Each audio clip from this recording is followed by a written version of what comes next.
Hier bin ich wieder mit einem neuen nützlichen Gadget von Injora, und zwar eine Reifenmontierhilfe für eure Beadlock-Felgen.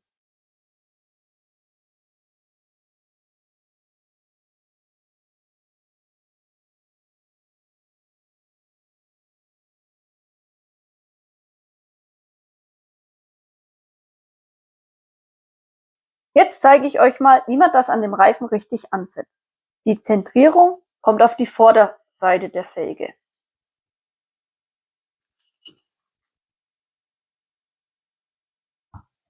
Danach wird die Fixierung auf die Schraube aufgesteckt. Die Speichen sind dafür da, dass man noch an die Schrauben herankommt. Danach kommt die Flügelmutter drauf.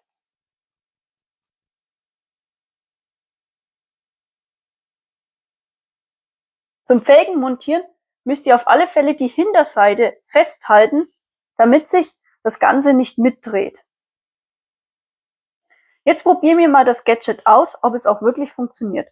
Dazu habe ich schon mal was vorbereitet. Als erstes montiere ich die Felgen. Danach bringe ich die Reifenmontierhilfe an.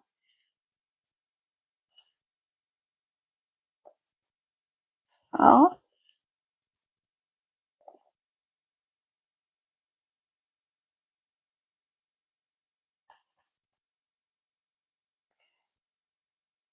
Das Ganze ist ein bisschen schwierig, weil sich die Schraube leider mitdreht.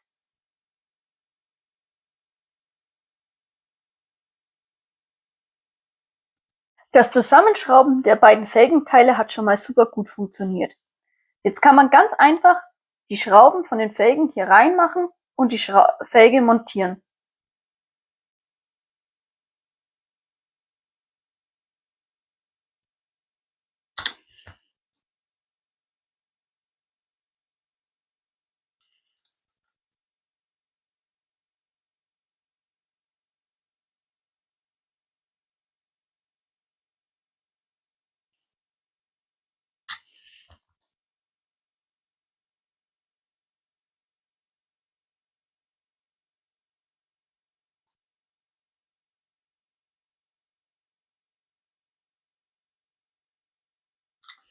Wie ihr sehen konntet, bin ich an alle Schrauben rangekommen.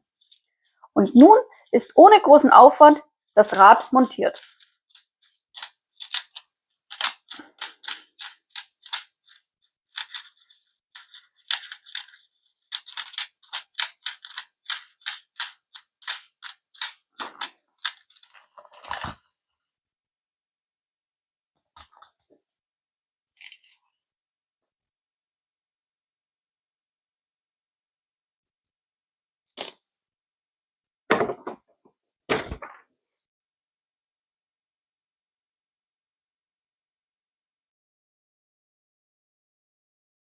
Das Gadget ist wirklich super und eine tolle Hilfe für Leute wie mich, die nicht so viel Kraft in den Händen haben. Es lassen sich so ganz einfach Beadlock-Felgen montieren.